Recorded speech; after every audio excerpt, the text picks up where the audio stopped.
Hello, and welcome to Pardon the Integration, Digital Transformation in the Public Sector, where we discuss top trends in the channel today. I'm your host, Katie Bavoso from the Channel Company. The COVID-19 pandemic sped up digital transformation, driving the forecasted rate of absorption of digital technology to 66% by 2030, up from 37% prior to the events of 2020. In response to this, the Biden administration has earmarked $1 billion of public sector spending in the American Rescue Plan to be dedicated to the Technology Modernization Fund. Today, we will discuss the opportunity this presents channel providers. My guest today is Executive Director and General Manager for the Public Sector at Ingram Micro, Tony Celeste.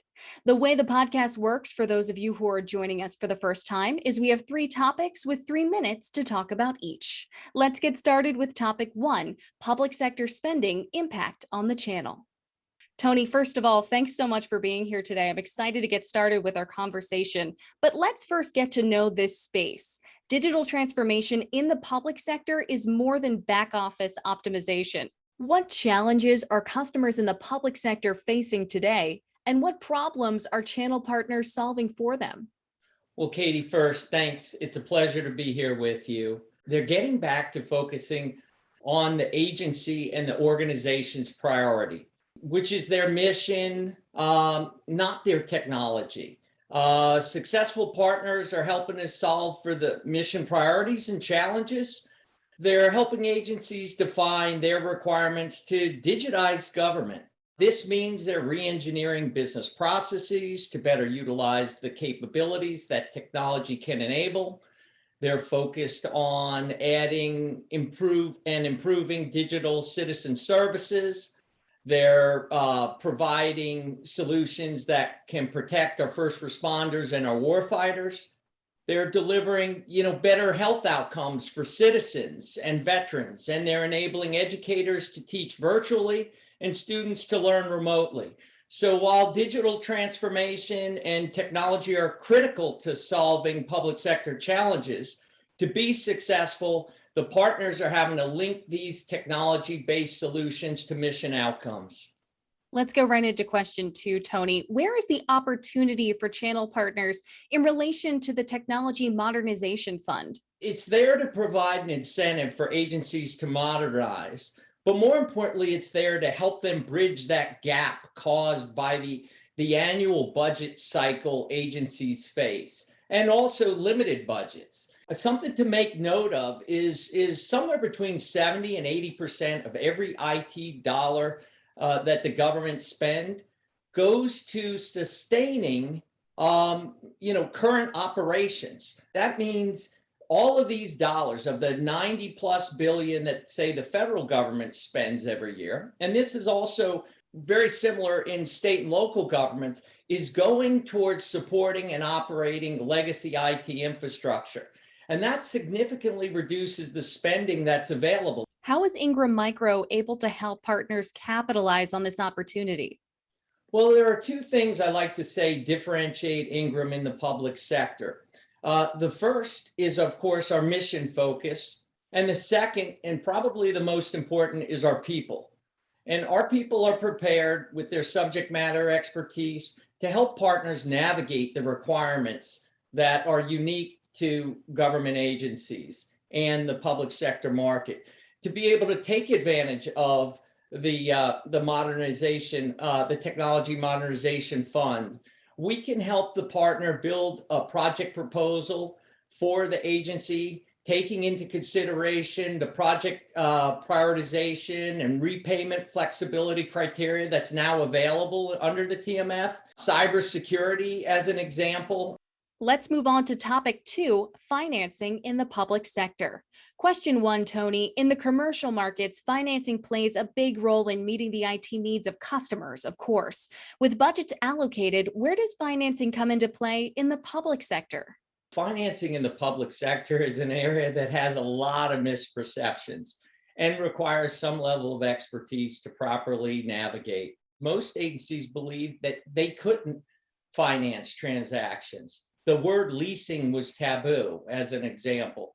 Today, some of those misperceptions still exist, but receptivity and utilization of financing are rapidly changing. The emergence of utility consumption models, everything as a service, subscriptions, and cloud are all increasing in demand and popularity. And partners need to incorporate this into their sales strategies and models. And they need to do this much earlier in their sales cycles to be effective. So, with that in mind, where are the biggest opportunities for business growth with the financing and government funding that channel partners currently have access to? It's much less a transactional opportunity now and more of an annuity. And that's a big business shift for most reseller partners. And so helping them bridge that gap is a big area where Ingram Micro can help. We have a robust financing organization with expertise, a very strong balance sheet, and the ability to provide, wide varieties of credit and financial flooring. This helps partners to aggregate and finance the solution and better understand and position the return on investment, which are key to the success of the partner and the end user. And then there's an opportunity to get much closer to the customer and the agency as a trusted advisor. Moving on to our final topic, topic 3, a constantly shifting landscape. Question 1, Tony, similar to what we've seen in the commercial and consumer markets, the pandemic's impact on supply chain is evident in the public sector as well. What can partners do to mitigate the risk around a slow supply chain? It begins with staying informed, up to date on the trends and environmental impacts. I think we can all agree knowledge is power, but then it's what you do with it. Our public sector program here at Ingram is focused on providing these types of end user and market insights to the partners to help them build a stronger business that creates value and helps to mitigate some of these risks. So partners can shift their priorities and focus to, let's say, as an example right now, services or software solutions or cloud or other technology solutions that are not currently being impacted by, say, supply chain shortages. And while this isn't perfect, it does require upfront planning, continuous monitoring, and execution over time, but it helps. My last question in this interview today, Tony, what impacts to the public sector do your partners and channel providers in general need to prepare for as the world recovers from the fallout of the pandemic? First, post-pandemic, massive increase in client devices, antiquated IT systems, cultural shifts accelerating the telework, which we just touched on. But this increased the attack surface area, and it's really elevated the cybersecurity concerns. It's resulted in increased demand for digital citizen services, right? Because you couldn't get to the MVA to renew your driver's license. So they had to start thinking about how to do these things remotely. Outdated IT systems, and more technology out there all at once, increased complexity. The remote telework, cloud apps revealed, the bandwidth limitations. So we're continuing to see the demand for digital transformation from a technology perspective just grow. And we touched on these before, but I think it's worth reiterating them.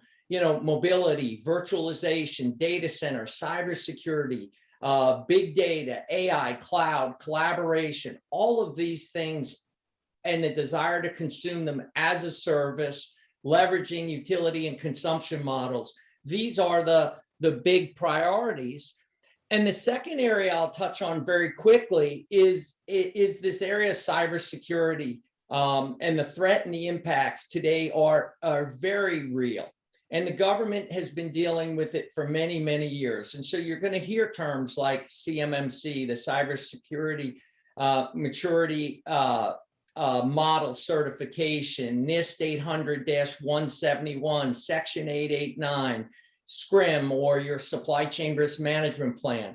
Partners have got to get on board with this. It's one of those critical areas that our adversaries, nation states, bad actors are going to try to exploit.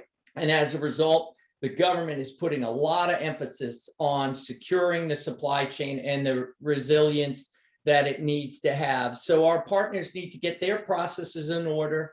They need to train and educate their personnel, and they must get their own systems updated and squared away if they're going to participate in the public sector market.